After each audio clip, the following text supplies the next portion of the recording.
Good evening to all of you. I am Dr. Ashish Tripathi, and today we'll be having a small discussion on smart cities and recent government policy on urban development. To begin with, let me introduce our department. Our department is called Department of Urban Infrastructure and Development. It is headed by Professor Dr. Anil Kumar. Let me read a brief profile of his. Professor Dr. Anil Kumar is a well-known name in the field of power economics, engineering and management. He is currently working with our university, the University of Petroleum and Energy Studies, as head of the Department and Power and Urban Infrastructure at UPES, Dehradun. He has acquired more than 2 dozen qualifications in multiple engineering and management disciplines, starting with BSc Engineering in Electrical from Ranchi University in 1980. He has done Master of Technology in Energy and Environment Management from IIT Delhi. He has also finished his MBA in Financial Management, MA in Economics, MBA in Operations Management, and MCOM Finance. He has also acquired PG diplomas in HRM, Personal, Marketing, Transport Economics, Insurance Management, and International Business. His PhD was in the field of Power Economics. He is a member of many professional institutions like the Institution of Engineers, the Indian Institute of Metals, Indian Institute of Industrial Engineering, Loss Prevention Association, and so on. He has more than 34 years of experience in diversified fields of power, energy, environment, training, and academics. He has guided more than 500 students on various projects and industrial techno-commercial reports in the field of engineering and management, including EPC and transportation of fuel for power sector. He has also written 2 books in the field of power sector, structure, technology, functioning and regulation. This was published last year. So he's our HOD. In addition, we are a team of 5 additional faculty members. At the beginning, I am Dr. Ashish Tripathi. I am Associate Professor and I am a BE Mechanical from IIT Roorkee, followed by MBA Finance, Jamnalal Bajaj, University of Bombay. I finished my PhD coursework from University of Houston, Texas, USA. I have a total experience of 18 years, out of which 3 years are in the industry and 15 in the academics. These are my areas of interest: finance, urban infrastructure, smart cities, Vedas, and management. Next, we have Dr. Mohammad Yaqut, who is our associate professor. He is a BTech mechanical from NIT Trichy, MTech in energy systems from IIT Delhi, and he is also a PhD. He has a cumulative experience of 15 years with 6 years in the industry and 9 years of academic experience. His areas are renewable energy and regulation. Next, we have Dr. A.L. Rao. He is assistant professor in our department. He is a BCom, BL, MBA, LLM, PhD in management, UGC SLET qualified. He has 16 years of experience, all of which are in the academics. His areas are HR, OB, land acquisition, and infra law. Next we have Professor C.P. Sharma. He is an adjunct professor. He is a BTech electrical, MTech ISC Bangalore. He is also an ex-director of UPCL. So he has wide experience, an extensive experience in the power sector. Cumulative, he has 37 years of experience, out of which 32 years he worked in the industry and 5 years in academics. His areas are power, transmission and distribution, and utility management. Last but not the least, we have Mr. Professor Abhishek Ghoshal. He is a lecturer. He is a BTech, PGDC in TP, MBA Infra, and he is pursuing his PhD currently from UPES itself. He has a total cumulative experience of 6 years, out of which 3 years he has worked in the industry and 3 years he has pursued academics. His areas are infrastructure, urban development, and transport economics. So that is our team for all of you. And so I'd like to give a brief overview what I'd like to discuss today. Actually, what we witness in India is a really groundbreaking change across the entire economy. If you look, India is the only major economy of such a size which is growing at a rate above 6.6%. This year, had monetization not taken place, the forecast was that India would have grown at 7.6%. That would have made India the fastest growing economy in the world, which is of such a large size. So there's a huge transformation happening across India. And quite a bit of this transformation is related to urban India. So I'd like to paint a picture to you in front of you. What is happening in urban India? What is the government doing? What is the future course going to look like? And I'd like to bring in home the point to you that there are a huge plethora of opportunities that are arising in the urban infrastructure space in India. It is a space which is undergoing radical change, huge growth, huge investment, huge initiatives by the government, and this will definitely lead to a great opportunity for young professionals in the urban infrastructure space. So to begin with, I would like to say that urbanization is driving the Indian economy. Now, I'm sure we all know what urban is. There's a technical definition of urban. I'm not going to go into that. People living in towns and cities, broadly speaking, we call them as urban areas. So, India is currently undergoing potentially the largest urban transformation across the globe. Every sixth person in India, every sixth person who is getting urbanized, he's an Indian. So, if six persons are getting urbanized across the world, one of them is an Indian. If we look at the annual urban population growth, of course, China is leading the pack because of its size and population, but India is not far behind. In India, around 11 to 12 million people are getting urbanized annually every year. And look at Nigeria, it is around 5 million. So India is undergoing a huge urban transformation, and let's look further into it. India would be the largest urban agglomeration by 2030. So in 14 years time, this is how we look like. Delhi would have 36 million people. Mumbai following will be 28 million. Currently Mumbai is leading the pack, but that will be reversed in days to come. Kolkata will be following with 19 million people. Bengaluru 15 million. Chennai 14, Hyderabad 13, and Ahmedabad 10 million. That's the kind of urban population we are going to see in the next 14 years. 77 cities with population more than 1 million. India's urban population may increase by 40% in the next 15 years. In 2015, our urban population was totaling around 420 million. At a growth rate of 40% in the next 15 years, the urban population will touch 583 million by the year 2030. That's the kind of growth we are looking at in the urban space. What is happening to our economy? India is going to be the third largest economy by the year 2030. Third largest economy. Imagine, it will be, I think, only the two other economies which will be ahead would be US and China. 6.7% GDP growth until 2030. That will make us third largest globally.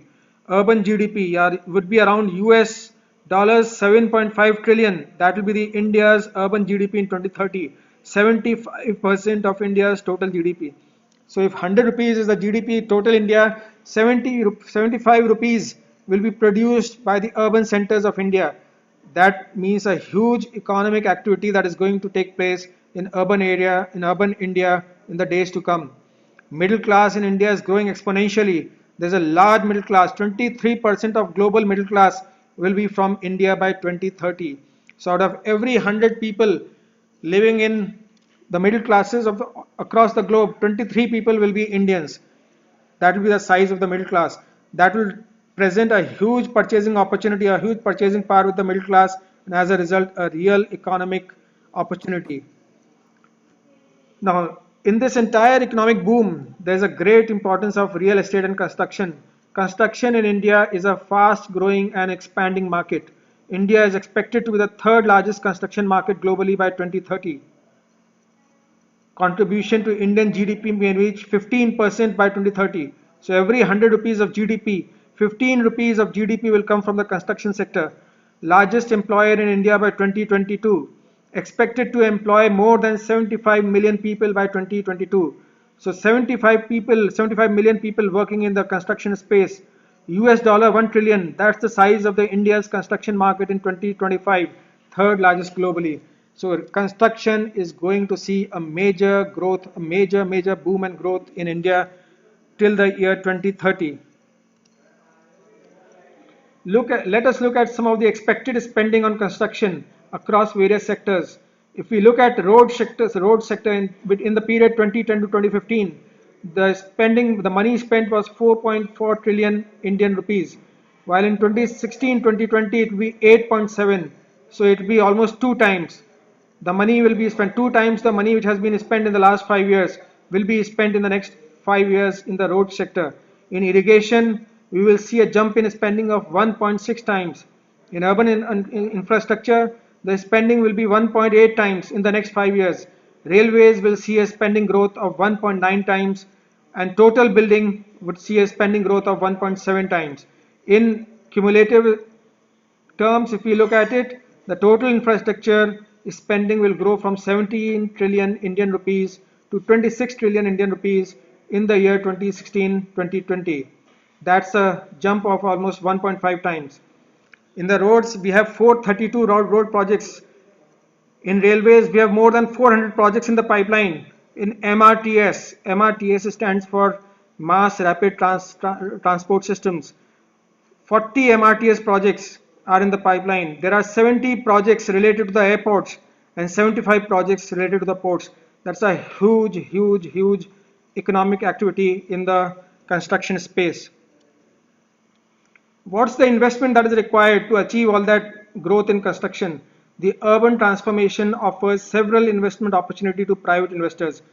Ultimately, money does not have to come only from the government. Private sector always also has lots of resources, and the key to success will depend on how well we are able to tap the private resources. We are expecting that US dollar 1 trillion investment will be required until 2030 to upgrade the Indian urban infrastructure. Investment required for housing for all by 2022 will be US dollars 2 trillion. Potential value of real estate investment trust able commercial office assets would be 450 million square feet worth US dollars 45 billion. So 450 million square feet worth of commercial office assets will be created, and the investment required to achieve that target will be 45 billion US dollars in the next few years. Just to clarify a point, real estate investment trusts are a kind of a mutual fund.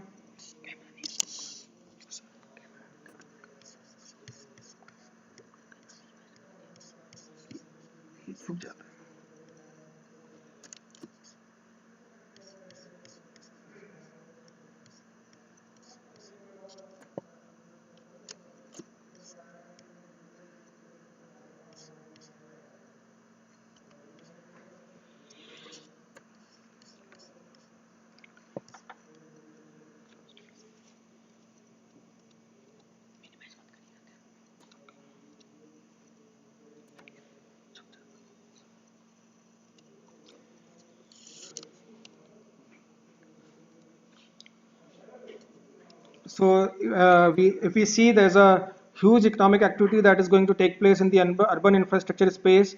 There's going to be a lot of money, trillions of dollars pumped into this space. As a result, there will be a huge growth of employment opportunity, and the government has also initiated certain programs and regulatory reforms to achieve the above said targets. The first one is the Pradhan Mantri Awas Yojana. It is related to affordable housing. Now that program is we'll discuss further in detail. Smart cities, you all must be knowing about smart cities. I'll cover further.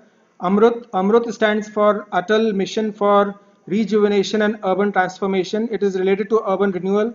HRIDAY, that's a program related to heritage cities preservation. Digital India, Make in India, Skill India, Startup India. These are all the various initiatives that the government has planned to achieve the above growth in the urban infrastructure space. They have also promulgated certain regulations so that the targets can be achieved. They have passed the Real Estate Act. GST is in pipeline next year, hopefully by July 2017 or latest by September 2017. GST will be rolled out. The government has made the provisions for real estate investment trusts and infrastructure investment trusts. Let me tell you briefly what are real estate investment trusts. What happens is, like a mutual fund, in the case of a real estate investment trust, these trusts, they collect money from the public, small amounts from individual public, which adds up to crores of large amount or large corpus, and then they invest in real estate space. Say for example, they buy office space, they buy commercial space, they buy residential space, and then whatever is the gain from this investment, that is distributed to the people who have contributed funds to this real estate investment trust. Similarly, the infrastructure investment trust is a broader trust where The investment is not just in infrastructure, not just in real estate, but all kinds of infrastructure projects.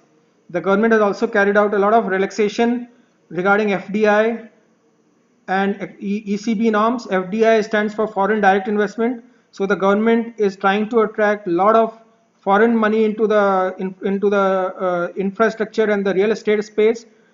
ECB stands for external commercial borrowings. So FDI means investment by foreigners into equity or ownership money. They are bringing their own money into projects, while external commercial borrowings means the entities in India which require money, they are borrowing money from the entities abroad. That's called external commercial borrowing. So there's a lot of relaxation so that foreign money can come in and it can fuel the growth of India.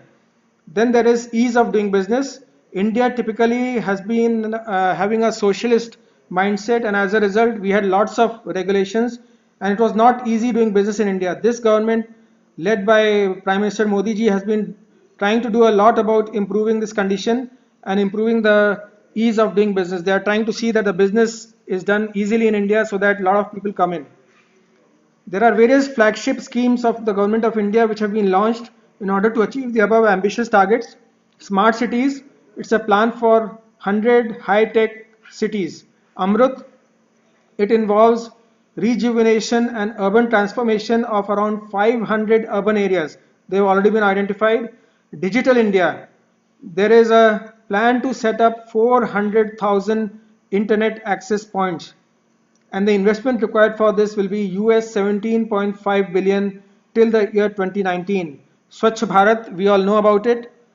There's a national mission for Clean Ganga, which has an investment estimation of $317 million. Pradhan Mantri Awas Yojana, it will be executed by a centrally sponsored scheme. I'll be talking slightly more about this later on. Skill India, the aim is to offer training to a minimum of 300 million skilled people by 2022, and the investment will be US dollars 234 million.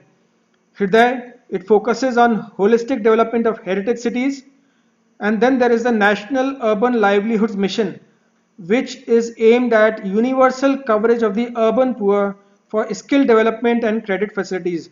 They are meant to upskill the people so that they are able to generate their livelihoods through value added means.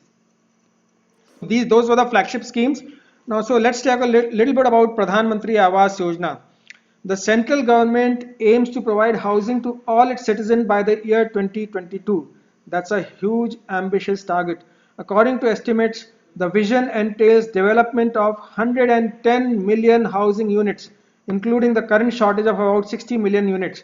So we have 60 million units deficit right now. All of that is aimed to be covered. In urban India, the focus will be on the economically weaker sections and the lower income group, which account for nearly 96% of the housing shortage in the period 2012 to 2016. To overcome this shortage, the Government of India launched the Pradhan Mantri Awas Yojana. So in a nutshell, Pradhan Mantri Awas Yojana means housing for all.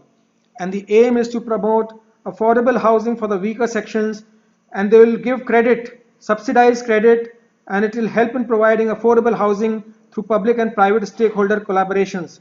It also seeks to provide subsidies for beneficiary-led individual house constructions.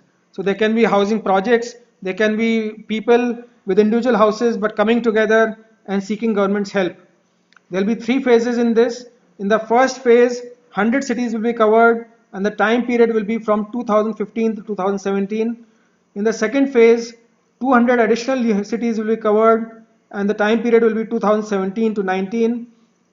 And the third phase, the remaining cities will be covered from the period 2019 to 2022. So it's a huge ambitious target. And how are they planning to achieve it? These are the pillars of Pradhan Mantri Awas Yojana. The first strategy is in situ slum redevelopment. In situ means on site. Where there are slums, they will be replaced by huge housing complexes, and they'll be using land as a resource. There will be private party participation, private funds will also be employed. They'll use the strategy of extra floor space index, transfer development rights, and so on, so that the project becomes financially feasible. I'm not going into the technicalities of FSI, TDR, but they are basically incentives so that this kind of housing transformation can take place. Next is affordable housing in partnership. With private or public sector, in this, the private and the public sector will be included, including para-statal agencies. Now, what are para-statal agencies? These are agencies which are either wholly or partially controlled by the government. So there will be private entities, there will be public sector entities, and there will be para-statal agencies. Central assistance will per EWS house in affordable housing projects, where 35% of constructed houses are of the economically weaker section. That's the second strategy. The third strategy is subsidiary for beneficiary-led individual house construction or enhancement. For individuals of EWS category requiring individual housing. So I am not part of a big housing project, I want individual housing. States to prepare a separate project for such beneficiaries. However, no isolated or splintered beneficiary to be covered. A group of people have to come together and they have to carry out this exercise.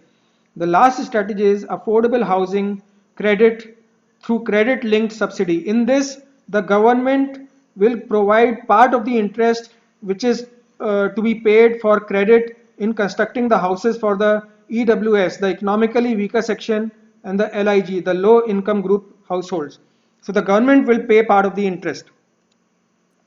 So that was the Prime Minister Awas Yojana. The next flagship program is the Smart Cities Mission. I'm sure all of you must have read about it a lot.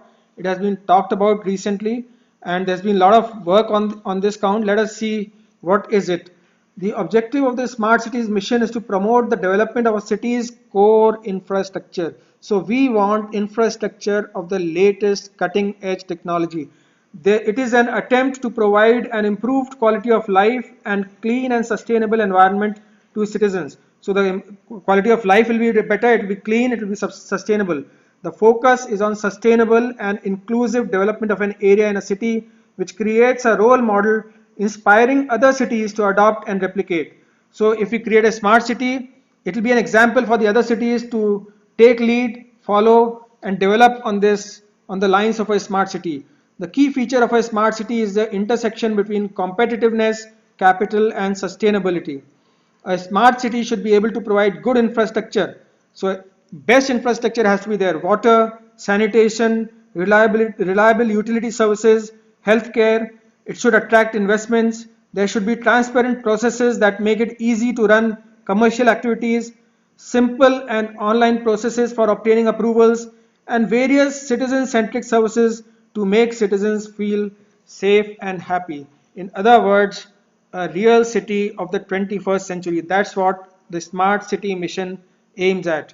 Initially, the mission plans to cover 100 cities and would span over 5 years. The time period which has been kept is from 2015-16 to 2019-20.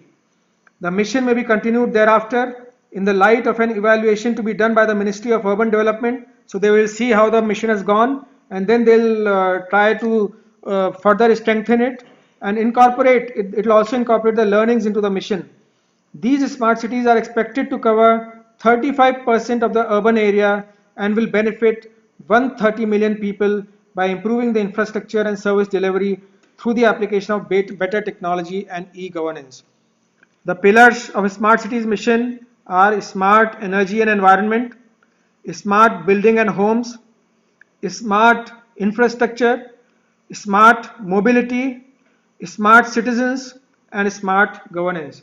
Thus, all the aspects of a modern urban life will be taken into account and the best provisions will be made under the smart city mission. It's a hugely ambitious project. So what are the 4 pillars of a smart city which will help in achieving sustainability? The first is physical infrastructure, cost efficient and intelligent physical infrastructure which will be integrated through the use of technology. So the infrastructure has to be very efficient, least cost, maximum output, least cost, maximum output, intelligent physical infrastructure. It will cover housing, power supply, water supply, sanitation, solid waste management, multimodal transport, and so on. Thus, the physical infrastructure has to be of the best in quality. Other than the physical structure comes the social infrastructure. I would like to just point out in this case that social infrastructure actually determines how well the physical infrastructure is capitalized on for advancing the quality of life of a people. There's a term in economics called social capital, which refers to the value of the network of people. People who are forming a network, they have trust with each other and they are able to work as a team. That constitutes the social capital. So for a good 21st century smart city, social infrastructure is of essential importance.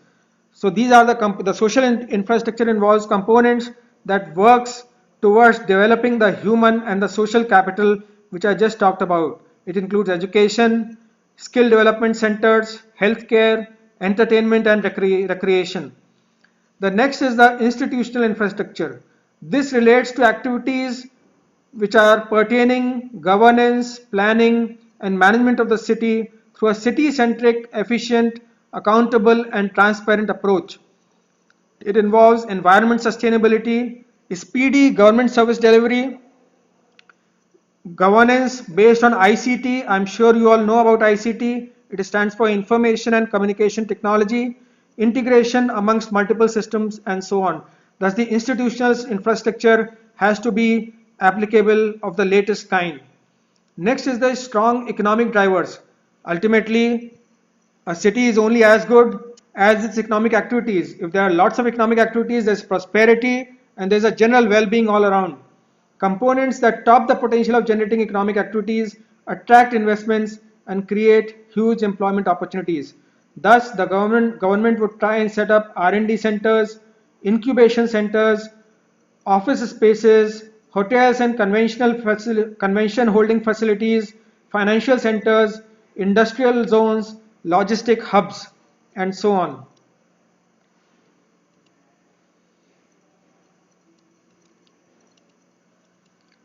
So the total capital investment required for the above project is in the range of US $7.5 billion, out of which 26% will go into citywide development while 74% will go into area-based development. What will be the sources of these funds? This represents the sources of these funds. Around 41% of the, which is the major chunk of the funds, that will come from the Smart City Mission Grant, which will be provided by the central government. Others will constitute 10%. Debt, you all know debt, loans will constitute around 15%. Sorry, loan will constitute about 12%. Convergence will constitute 15%, and private investment will make up around 22%. There are already some major pacts. Spain has been agreed for New Delhi. Japan has committed for Varanasi. China, there are 3 pacts in Gujarat. TECOM of Dubai has been agreed for Kochi. The US Trade and Development Agency is planning for developing Chandigarh, and there's a French agency which will be focusing on Allahabad. So we have talked about Pradhan Mantri Awas Yojana. We have talked about Smart Mission. Now let us talk about Amrut. Amrut refers to Atal Mission for Rejuvenation and Urban Transformation. Through Amrut, the central government would aim at transformation of urban India by the year 2022. The entire urban landscape would look very different by the year 2022. The aim is to ensure that every household has taps with an assured supply of water and that there is a sewage connection. The amenity values will be increased by developing greenery and well-maintained open spaces. Today we see in the metros and the other cities there's a concrete jungle. There's no open space, there are no green areas. That is something which is going to change in the years to come. Reduce pollution by switching to public transport, so there will be cleaner air, and there will be construction of facilities for non-motorized transport, for example walking and cycling. What is the purpose of Amrut? Amrut would aim to provide basic services such as, we have already looked at it, water supply, sewerage, urban transport to every household, so that there is an improvement in the quality of life and there is equitable access to city services. Among the estimated 4,040 urban zones in India, about 500 would be targeted through Amrut. So Amrut will focus on initially 500 urban areas out of a total of 4,040 urban zones which exist in India. Let us look at the status of Amrut. What's the work done so far? The first work which has been done is identification of the cities. About 500 cities have been selected based on the various criteria. These criteria are all cities and populations with a population greater than 1 lakh, having notified municipalities including cantonment boards. So cities which have which have a population in excess of 1 lakh, all capital cities, towns of states, union territories not covered under the 100 smart cities mission. So cities which have not been covered in the 100 smart cities, they will be targeted in the Amrut. All cities, towns classified as heritage cities by Ministry of Urban Development. 13 cities and towns on the stem of the main rivers with a population between 75,000 and 1 lakh. And 10 cities from hill states, islands and tourist destinations which are not more than one from each state. So identification of study of cities has already been done. The mission components have been identified. We've already talked about it. What I want to talk about is the finance strategy, because finance is a key lifeblood of any economic activity, and the success of any mission or any flagship scheme would depend on timely availability of monetary supply through finance.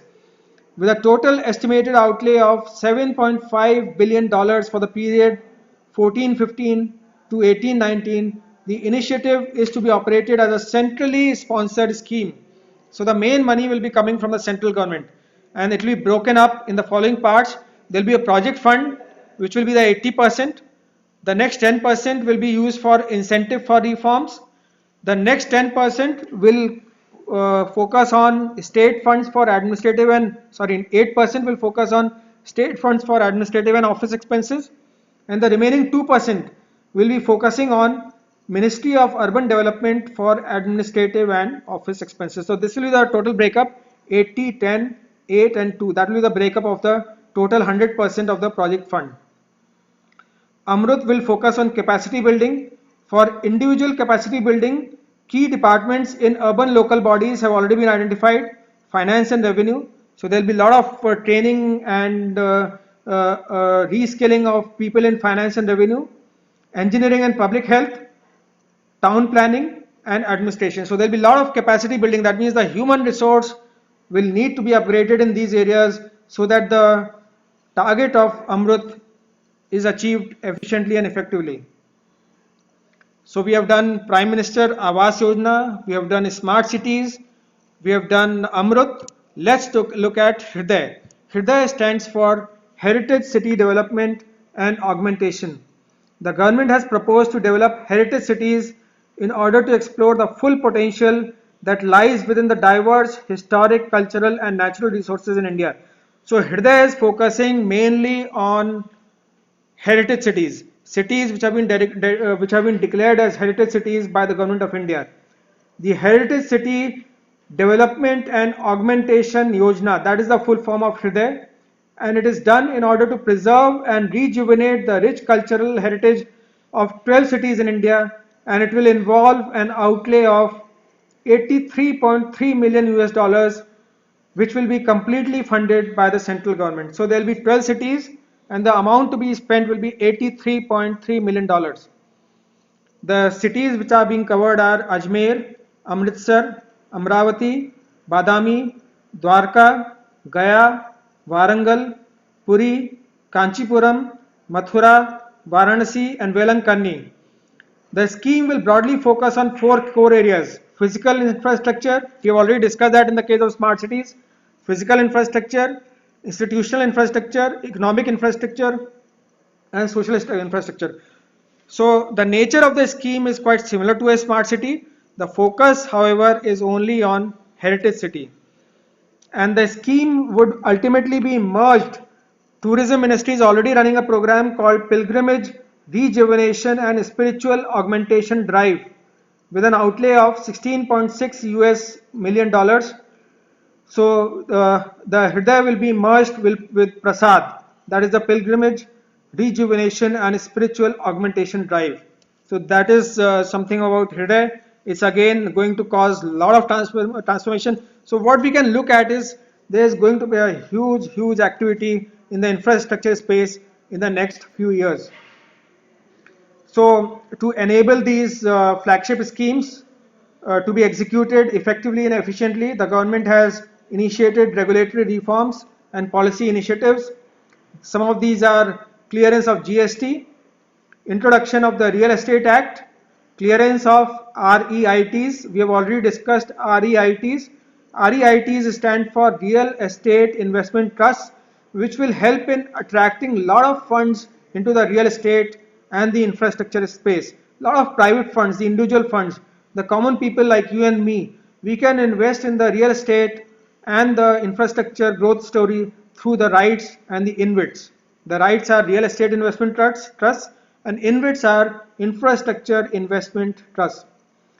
There is easing of approval mechanisms such as construction permits. Government is smoothing the process required to secure construction permits so that doing business in the infrastructure space becomes easy.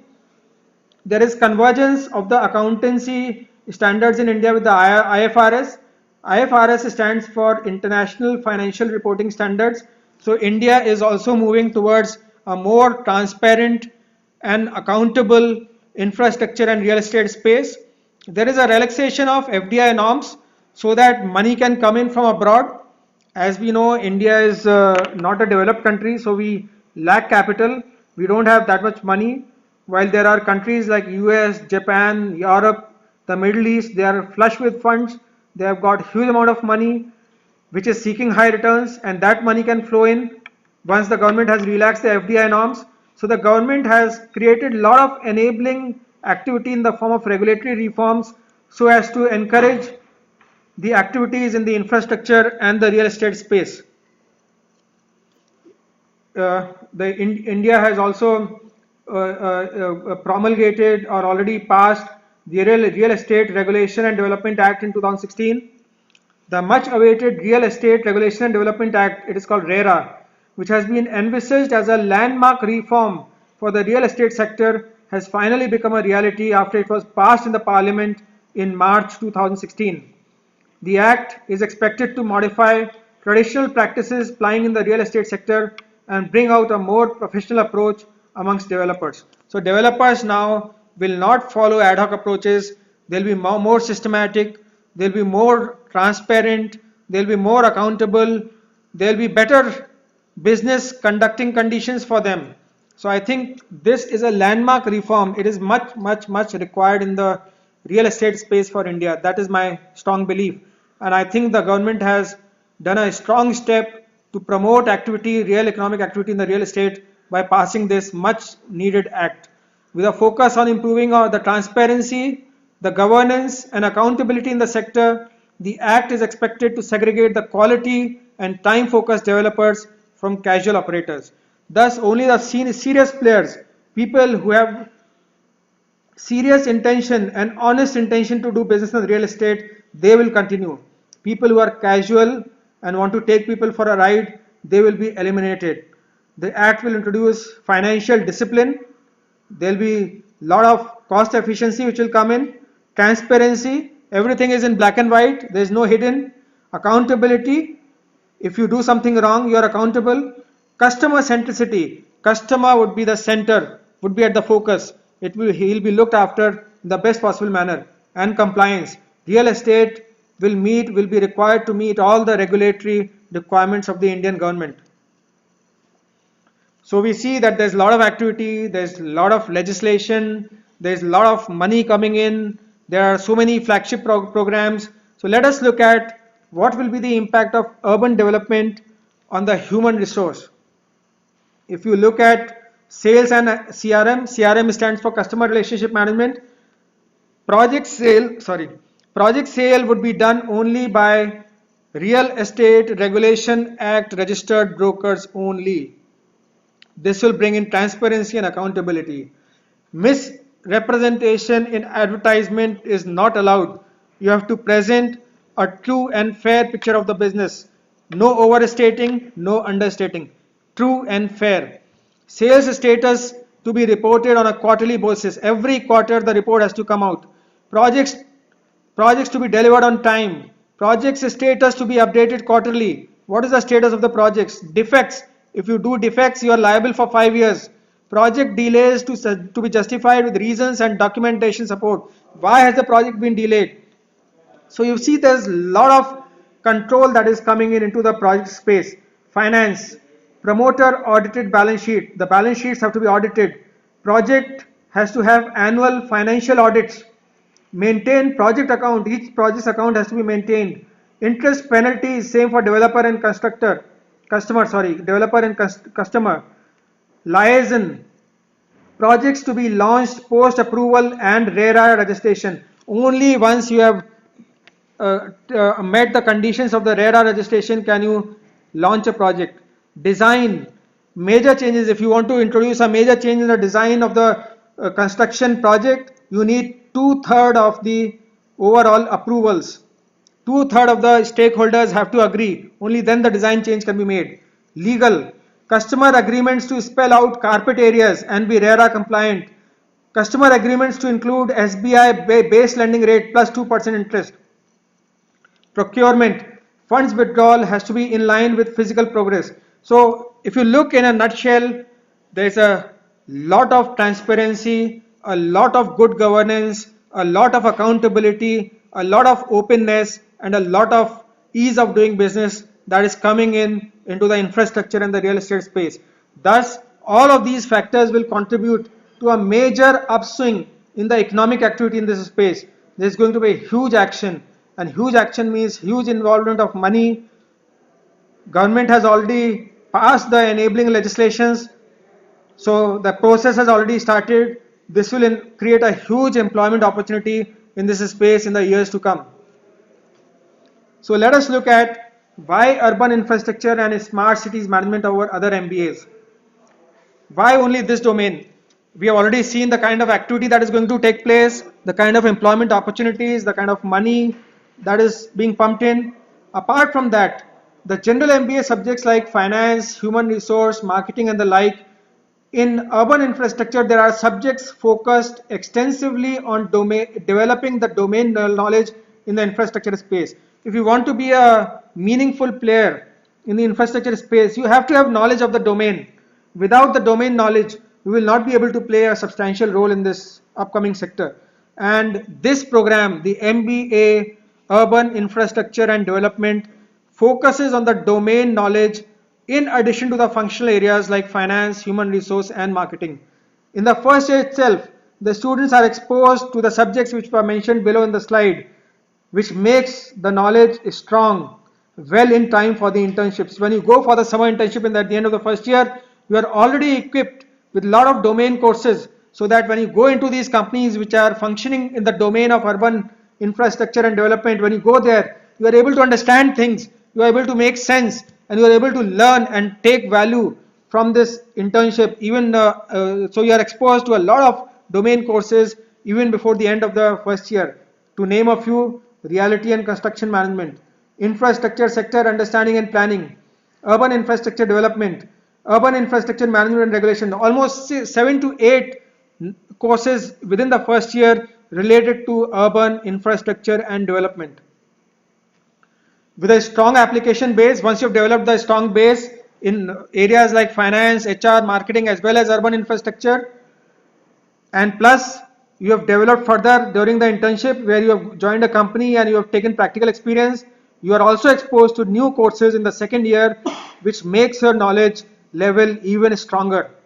If you look in the second year, again there's a huge focus on domain specific courses: financing urban infrastructure sector projects, land acquisition, CSR, R&R, rehabilitation and resettlement, sustainability management, concessionaire agreements, road and metro rail technology and management, township planning for smart city, HSE for infrastructure industry, soft infrastructure management. So this program would make you a comprehensive all-round urban infrastructure player, and I'm sure it will provide you with enough capabilities so that you are able to learn and grow when you enter this space, which is witnessing huge activity, huge investment and huge regulation taking place. What are the kind of employment opportunities that you can get after this program? These are the industry where the students fit best. First is advisory. Advisory is a kind of consultancy which is related to the finance area, consultancy in general, You can join financial services in the infrastructure space. Project management is a huge area. We have seen so many projects, HRIDAY, Amrut, smart cities, so many projects being launched, and all of them require, even all the real estate construction projects, they require project management skills. Urban and transport planning, we talked about smart mobility. There's going to be a huge area of urban and transport planning which is going to take place in the future. So that's a big area for employment. Smart city projects, huge investment, billions and trillions of dollars, 100 cities across India, lot of employment. So these are the kind of company areas where you can go. The key skills which you will learn through this course: financial modeling, project management, preparing DPR. DPR stands for detailed project reports. This is the initial phase of any projects. Before any project is launched, you need to prepare a project report. So we train you for that. Investment analysis, how to find out which investment is remunerative, profitable, helpful, growth oriented, sustainable. To find that out, investment analysis.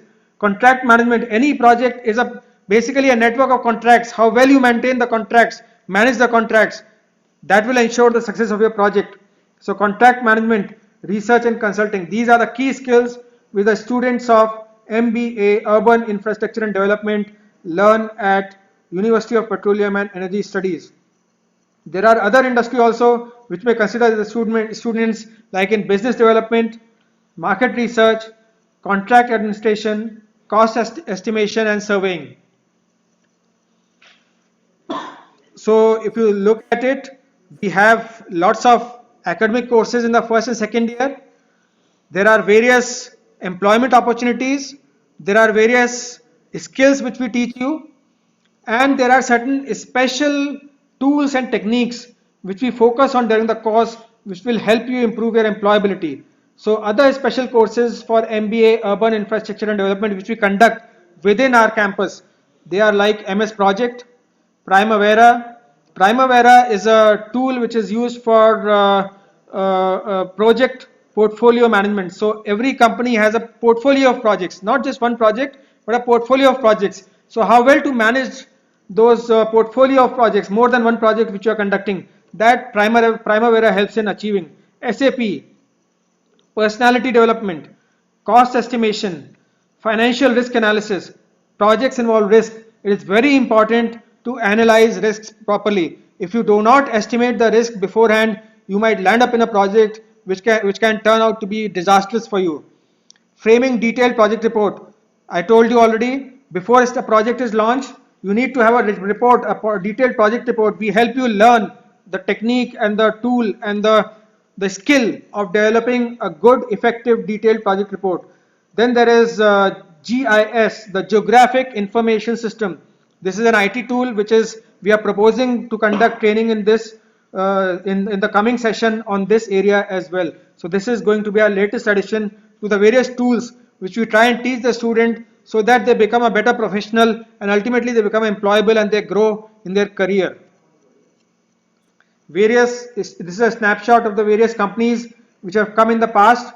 There's a lot of employment opportunity and there's going to be a huge boom in construction and infrastructure. So I'm very sure that there's going to be no dearth of employment opportunity going ahead in the infrastructure and the real estate space.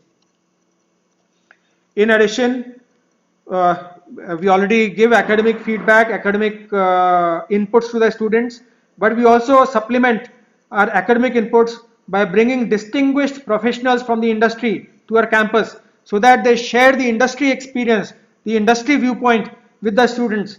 This helps the students get industry ready and ultimately helps them in achieving better employment. Just to mention, we have been having consistently over the entire UPES more than 90% employability over so many years. We have a huge strike rate in terms of employability, and one of the key reasons is that we are able to bring to our campus distinguished professionals who come and share their knowledge, experience and skills with our students. To name a few, Dr. Kirit Parekh, ex-member Planning Commission, Mr. B.K. Chaturvedi, IAS, ex-member Planning Commission, Mr. Pradeep Baijal, IAS, ex-chairman, Telecom Regulatory Authority of India, and so on. These are just a few names. Almost every month we have more than 3 to 4 eminent speakers in various domains who come to the campus of the College of Management. So we play a lot of emphasis, we put a lot of emphasis on practical exposure by bringing in experts from the industry. So this is in a nutshell what I wanted to share about the various opportunities, the various events, the various happenings which are happening in the urban infrastructure and development space, the various kinds of employment opportunities, the various skills which are required, the kind of investment that is flowing into it, the kind of legislation that has already been carried out by the government to back up these flagship schemes of urban rejuvenation and transformation. So there's a huge activity happening in this space. There's going to be a lot of activity, and I wanted to share this much.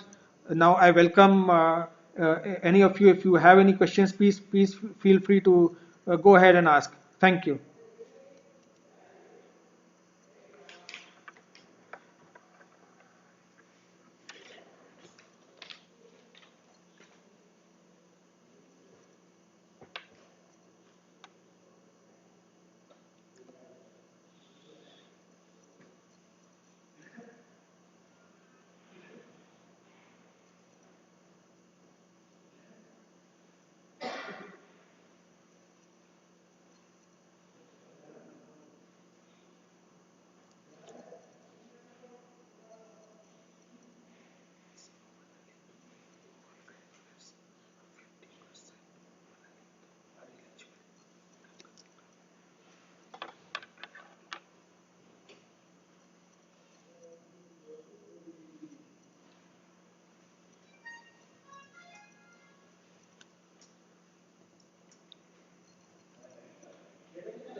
The average salary of the students graduating with MBA and urban infrastructure and development has been in the past around 5 lakhs and more.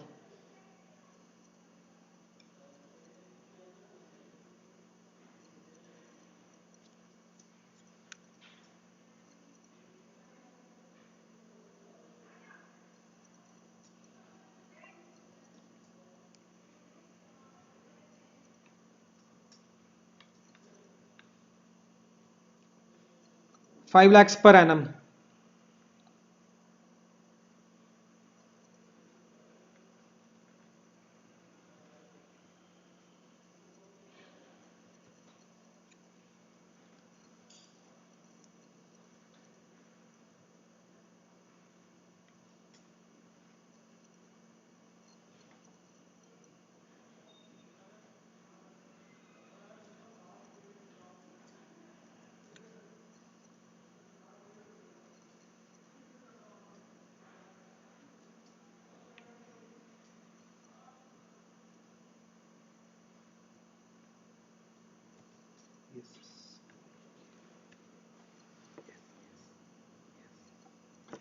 'Yes, BCom graduates are eligible to apply.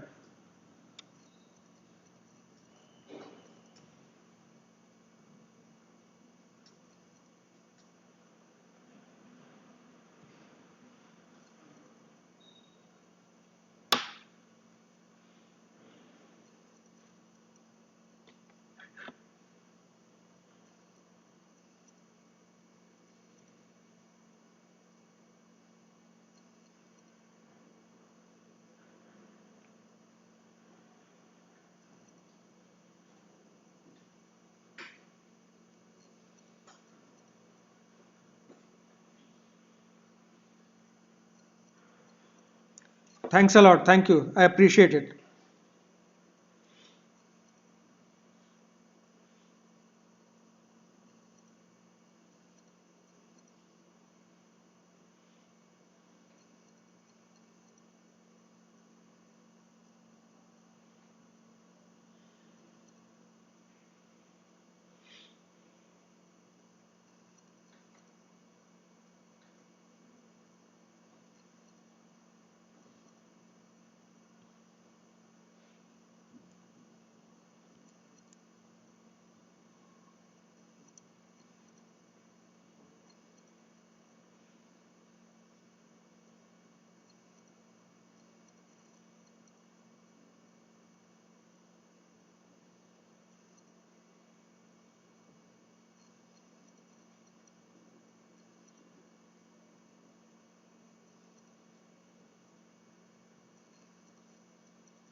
All right. Thanks a lot. It was a pleasure interacting with you. I hope it was beneficial for you, all of you. I wish you all the best. Thank you.